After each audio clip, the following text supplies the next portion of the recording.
Teman-teman yang dirahmati Allah Subhanahu wa taala, pertama-tama kita untuk terus-menerus memuji dan memuja Allah Subhanahu wa taala atas nikmat-nikmat yang enggak terhingga dalam hidup kita selama ini. Dan sebagian besarnya nikmat itu kita enggak pernah minta, tapi Allah kasih. Salah satu nikmat yang kita enggak pernah minta dan Allah kasih dan sangat berharga itu adalah nikmat iman, nikmat Islam. Kita dilahirkan dari orang tua muslim, kita tinggal di lingkungan dan masyarakat yang mayoritas muslim. Itu nikmat yang kita gak pernah minta. Tapi karena Allah sayang sama kita, Allah kasih tetap buat kita. Kalau dibandingkan dengan orang lain yang mencari Islam itu dengan proses yang panjang, proses yang rumit, kayak Salman Al-Farisi yang harus jadi budak dulu untuk menemukan Islam. Harus dijual dulu untuk menemukan Islam, harus dirampok dulu di tengah jalan untuk menemukan Islam. Kayak Suhaib bin Amr harus jatuh bangun dulu, harus miskin dulu untuk bisa mendapatkan Islam. Ada banyak proses yang dilalui orang lain dan sulit. Itu terjadi di zaman sahabat dan terjadi juga di zaman kita sekarang. Ada orang yang harus mengalami second life dulu untuk bisa mendapatkan Islam. Harus ngalamin pengalaman spiritual yang rumit dulu untuk bisa mendapatkan Islam. Kita dikasih nikmat itu sama Allah tanpa harus susah-susah. Lahir udah sebagai muslim. Orang tua dua-duanya muslim. Masyarakatnya mayoritas muslim. Kebayang gak kalau kita lahir sebagai muslim, orang tua muslim tapi di Rohingya? Yang berislamnya susah banget. Makin kelihatan Islamnya, makin kelihatan solehnya, makin besar ancamannya. Dibakar hidup-hidup, digorok di depan keluarga, orang tua, pasangan dan anak perempuannya dinonai di depan dia, dan dia nggak bisa buat apa-apa. Berislam yang sangat luar biasa beratnya di sana teh. Atau di Suriah, di Palestina, yang Palestina mungkin udah hampir 1 abad, udah lebih dari 60 tahun mereka dijajah. Atau nenek moyang kita lah yang berislam dulu di zaman Jepang dan Belanda susah. Sekarang kita Allah beri nikmat yang kita gak minta. Lahir setelah Indonesia merdeka. Lahir setelah masa-masa sulit ketika awal-awal Indonesia merdeka. Lahir di lingkungan kaum muslimin yang mayoritasnya di Bandung pula. Karena ada beberapa wilayah di Indonesia yang berislam juga masih susah sampai sekarang.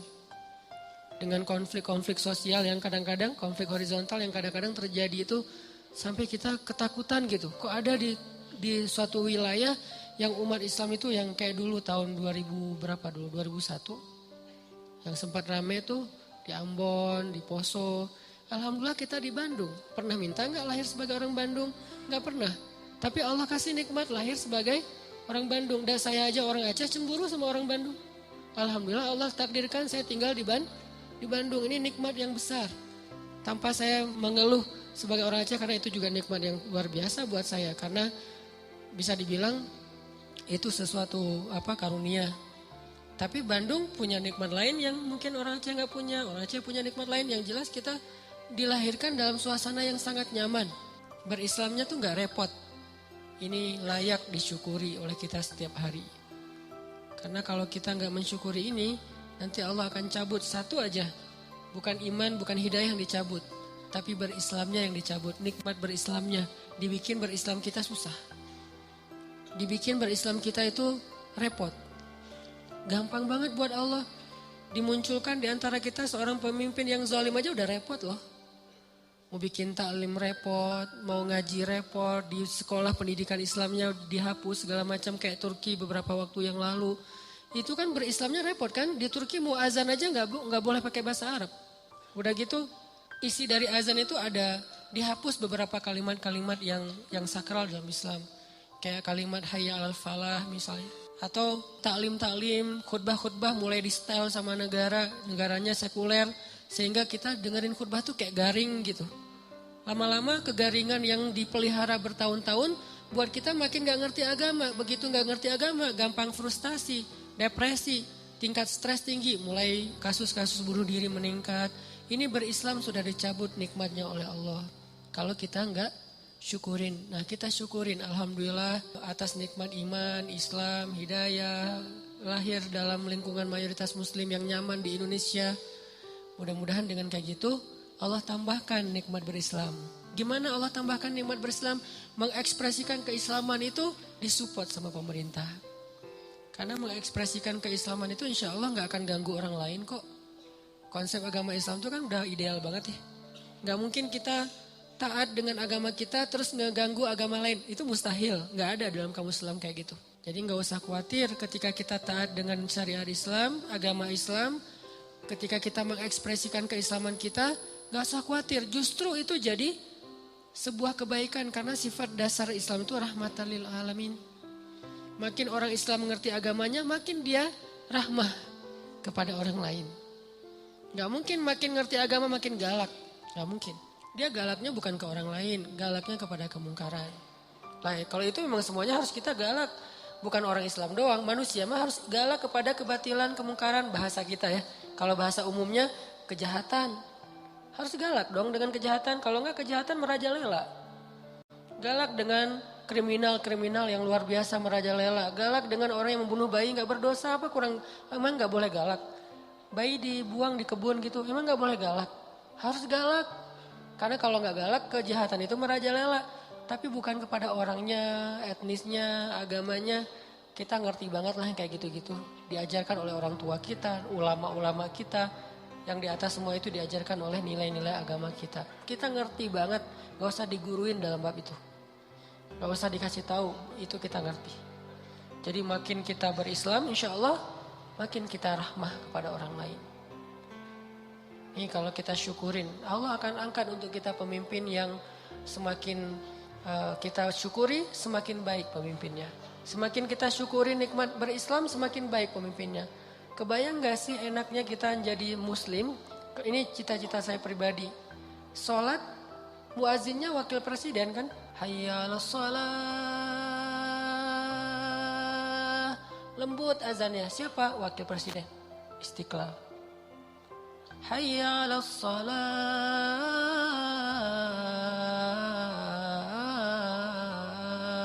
Azan subuh, wakil gubernur. Wakil wali kota. Imamnya wali kota, gubernur, presiden. Bacanya bukan Al-Ikhlas. Bacaannya itu ayat-ayat yang baper banget gitu. Al-Ikhlas keren, cuman itu kesannya ya. Al-Ikhlas kita nggak meremehkan sama sekali. Kesannya kesan orang yang baru belajar lah ya, Al-Ikhlas. Ini bacaannya tuh bacaan ayat-ayat yang baper. Al-Haqqah, Al-Waqi'ah, Al-Qiyamah. Kebayang gak presiden? La uqsimu biyaumil qiyamah. Wah, takbir saya teh. Sujud syukur tuh kalau dapat presiden kayak gitu tuh. Wala uqsimu bin nafsil lawamah. Wah, itu benar-benar nikmat dari langit untuk bangsa Indonesia tuh. Nikmat dari langit tuh untuk warga Jawa Barat. Nikmat dari langit tuh untuk warga Bandung. Kalau imam kita adalah, jangan dipisahin lagi imam masjid dengan imam pemerintahan. Karena dalam Islam gak ada pemisahan tentang itu. Dulu Abu Bakar ya imam juga. Umar ya imam juga dengan kapasitasnya. Puncaknya Utsman dan Ali. Karena Utsman ini ulama Al-Quran, Ali ini ulama banyak ilmu dalam Islam. Sampai seorang presiden kayak Utsman tuh. Lagi ngajarin Al-Quran di dalam Masjid Istiqlal, namanya dulu Nabawi. Di Masjid Istiqlal lagi ngajarin Quran nih. Tiba-tiba datang murid di pintu masjid, gak sengaja ngelihat cewek lagi lewat, kesingkap jilbabnya karena angin. Dia pikir karena gak sengaja, sekilas cuma rambut doang, gak istighfar. Ah itu mah sepele gitu, receh, dosa receh. Masuklah dia ke masjid. Presiden bilang gini, kenapa ada yang masuk ke dalam majelis kita? Sementara di dalam matanya masih ada bekas dosa. Ini presiden punya telepati yang luar biasa nih. Kenapa masuk ke dalam majelis kita seseorang yang di matanya masih ada bekas dosa? Orang itu nanya, ya Amirul Mukminin, apakah telah turun wahyu kepada anda sementara tidak ada lagi wahyu setelah Rasulullah? Maksudnya gimana anda tahu saya baru melihat dosa di luar padahal gak ada yang lihat selain saya sendiri gitu. Kata Utsman bin Affan, ittaqu farasatal mu'min. Hati-hati dengan farasah, jadi bahasa Indonesia firasat. Hati-hati dengan firasat orang yang beriman. Presiden segitu firasatnya coba. Sampai dosa yang dia gak lihat tahu, kan berarti keren banget nih presiden. Dan ini adalah wujud dari kesolihan masyarakat. Makanya Allah berilah pemimpin yang soleh untuk mereka. Karena pemimpin itu gambaran dari kita. Kalau bahasa Nabi itu pemimpin adalah hasil dari gimana masyarakatnya. Kalau pedagang-pedagang pada jujur, Allah kasih pemimpin yang jujur. Jadi jangan selalu hanya nyalahin pemimpin. Jangan-jangan pemimpin kita banyak yang korupsi karena pedagang juga dalam kelas yang lebih kecil gak jujur dagangannya juga kan. Mau beli buah naga dari pas kita lewat tulisannya 1 kilo 10.000. Pas kita berhenti, Pak yang 10.000 yang itu. Loh ternyata 10.000 di bawah gak kelihatan. Yang di display 20.000 tapi tulisnya 10.000. Gimana kita mau dapat pemimpin yang jujur? Bukankah salah satu cara Allah menghukum masyarakat yang curang adalah dengan menghadirkan pemimpin-pemimpin yang curang? Dan Allah tahan air hujan? Itu hukuman, jadi bukan dari pemimpinnya, balik lagi kepada kita. Syukuri nikmat itu. Itu kemenangan dakwah buat saya ya. Saya gak tahu masalah politik, tapi dari angle saya sebagai orang sebutnya ustadz nih. Harapan besar saya tuh pengen banget sholat suasananya kayak di Masjid Nabawi di zaman para Khulafaur Rasyidin. Itu keren banget.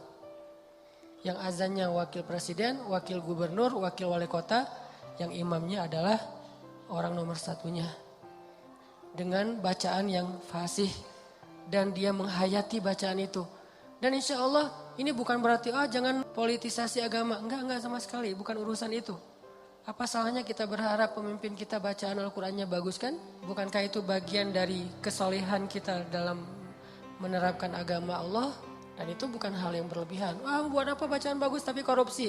Ya insya Allah itu kan bacaan bagus indikasi bahwa dia udah gak korupsi. Kita berharapnya kayak gitu, itu puncaknya. Saya gak perlu ngomongin bab korupsi, bab empati segala macam. Pastinya mudah-mudahan itu wajah displaynya adalah bacaan bagus. Tapi karakternya pastinya jujur, merakyat, adil kayak gitu-gitulah. Sekarang kita syukurin dulu nih nikmat berislam kita. Mudah-mudahan Allah terus memberi petunjuk kepada pemimpin-pemimpin kita dan mengangkat untuk kita pemimpin-pemimpin yang seperti syukuri nikmat berislam kita. Nikmat hidayah, taubat, hijrah kita. Nanti Allah akan tambahkan. Suasana keislaman itu adalah nikmat yang paling besar yang Allah berikan kepada hambanya. Ketika suatu negeri bisa berislam dengan nyaman, berarti negeri itu dapat nikmat yang paling besar yang pernah diberikan kepada manusia. Karena dikasih harta, belum tentu negeri itu nyaman. Buktinya beberapa negara maju yang kita lihat futuristik banget, angka bunuh dirinya tinggi. Bukan berarti nggak penting ya, penting. Cuman itu doang nggak cukup. Dikasih alam yang indah, kalau nggak bisa dikelola malah jadi musibah. Tapi kalau dikasih keislaman dan hidayah, maka Allah SWT akan cukupkan yang lain-lain. Harta akan diberkahi, alam akan diberkahi, sosialnya akan diberkahi. Semua jadi berkah gara-gara keislaman. Tapi kalau Islam dicabut, keberkahan itu juga akan hilang. Walaupun kita punya materi-materi itu. Sama kayak keluarga. Kalau keluarganya soleh, Allah cukupkan rezekinya. Allah bahagiakan hatinya. Allah sehatkan tubuhnya. Allah nyamankan suasana keluarganya. Tapi kalau orang dikasih harta doang tapi gak dikasih kesolehan di dalam keluarga itu, justru harta penyebab kekacauan di dalam keluarga itu. Syukuri nikmat berislam. Yang kedua, cintai Rasulullah SAW. Semoga kelak di akhirat kita bisa benar-benar menatap wajah Nabi. Oh ini yang namanya Rasulullah Muhammad. Pantesan kok seluruh dunia itu kagum kepada beliau. Tajdid, perbaharui. Kalau saya memperbaharuinya kadang-kadang selain dengan baca sirah, baca hadis. Karena iman kita kan lemah ya. Harus di charge itu bukan mingguan, bulanan, harian kayaknya. Kalau sahabat mingguan cukup, kita harian. Karena cepat banget dropnya. Kayak handphone udah rusak. Baru di charge udah ngedrop. Tadi siang baru di charge. Jam 2 siang, jam 1 di charge, jam 2 udah tinggal 5%. Nih handphone hati kita ini lagi ngedrop. Cas lagi. Salah satunya saya kadang-kadang ngecasnya lewat kayak nasyid-nasyid lagu-lagu tentang keistimewaan Nabi, kayak Nabi itu tersenyum. Tadi sore pas lagi jalan ke sini di mobil dengerin tabassum atau tabassam. Nabi itu suka senyum. Kenapa kamu kok kerung? Bahasa liriknya tadi. Nabi aja suka senyum. Kenapa tuh cebedut wae gitu ya. Oh ya udah, saya lagi di mobil, tadinya gini. Nabi aja tersenyum. Itu mendoktrin loh, ke bawah loh. Terus Nabi, laukana bainana, Nabi seandainya Nabi ada di tengah-tengah kita, itu benar-benar haru loh. Begitu dengar backsound aja, nggak usah lagu, backsound sebuah booster tentang yang kayak gitu-gitu Tokyo Cinderella Story atau apalah kayak gitu-gitulah yang saya nggak ngerti. Korea-Koreaan lah, Jepang-Jepanan. Kok jadi kayak ingat lagi yang dulu, terus tiba-tiba yang tadi kayak perasaan tadi asik-asik aja, tiba-tiba pas dengar lagu itu jadi kayak keinget lagi dia. Dengerin deh lagu-lagu tentang Nabi biar kita jadi selawat-selawat tentang Nabi biar kita gak nge-refresh hati. Gak tahu teman-teman ya, kalau saya jujur pribadi ini kalau dengar lagu-lagu tertentu tuh bisa kayak apa gitu. Apalagi lagunya sebutlah misalnya Cinta Kita Berakhir di Januari. Kan itu kayak kena banget, sama banget ya kisahnya sama saya, suka ke bawah-bawah gitu. Belum lagi nanti lagu-lagu yang, pokoknya lagu-lagu mellow tuh bisa bikin refresh semangat rasa kita. Kenapa enggak lagu tentang Nabi Muhammad SAW? Selain pastinya siroh, hadis, sholawat udah pastilah itu mah. Karena gimana-gimana juga kita butuh entertain, manusiawi. Dan Allah menciptakan itu untuk kita nikmati. Benar-benar kita coba setiap hari belajar teman-teman, belajar mencintai Nabi. Yang paling layak dicintai dalam hidup kita itu pertama Allah, kedua Nabi, ketiga orang tua, keempat adalah pasangan dan keluarga kita, qurrata ayun. Kalau yang belum punya minimal 3 dulu lah. Allah, Nabi dan orang tua. Itu urutan, ini bukan acak, urutan. Jadi kayaknya gak fair kalau kita cinta banget sama orang tua kita, apalagi cinta banget dengan itu.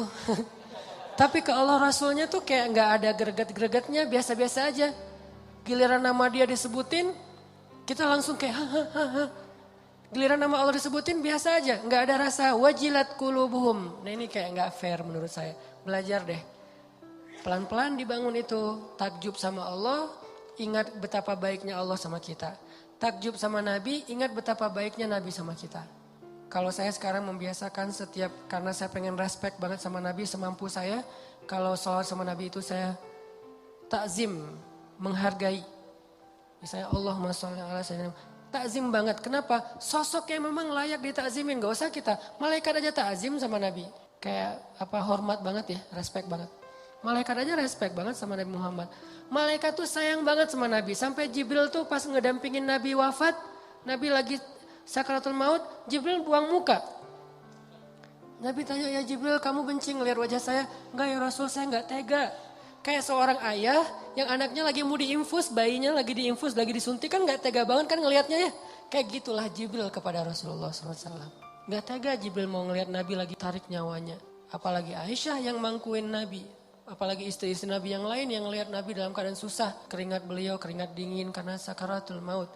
Nabi dalam keadaan kayak gitu. Yang diingat siapa? Kita, ummati.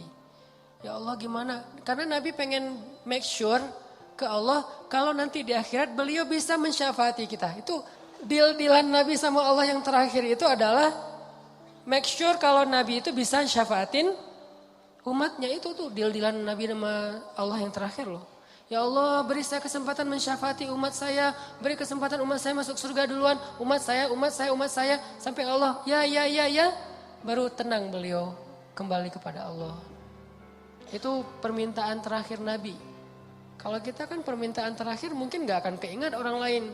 Jangankan orang lain mungkin keluarga aja gak ingat. Pasti diri sendiri yang kita pikirin kan. Kalau Nabi yang dipikirin orang yang gak kenal sama beliau.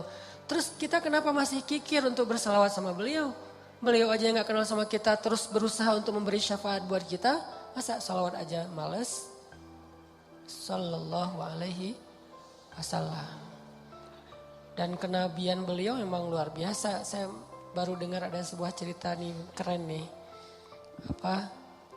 Dulu tuh ada seorang laki-laki namanya Ahban. Ahban ini penggembala domba gitu. Lagi menggembala domba ya. Tiba-tiba ada seekor serigala naik ke atas puncak bukit. Terus bicara kayak manusia. Ini di zaman Nabi. Seekor serigala naik ke atas bukit ngelihat domba yang banyak digembalain sama Ahban. Dia bilang, "Ya Ahban, kenapa kamu menghalangi dan menghalangi saya dari rezeki yang Allah tentukan untuk saya?" Kata serigala, "Mana rezekinya? Domba.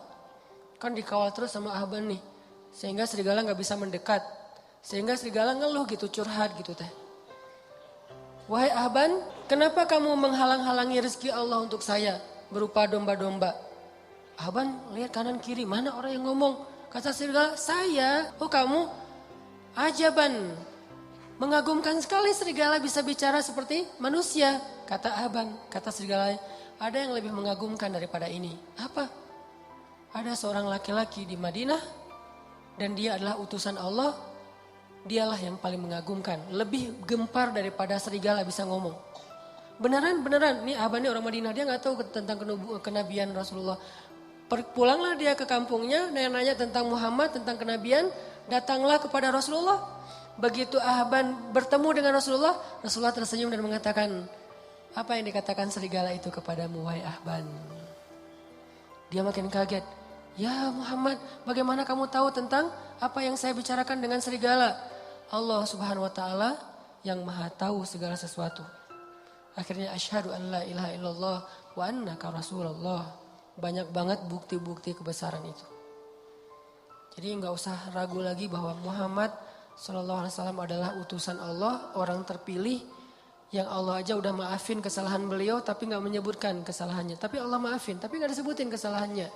Saking mulianya Rasulullah SAW.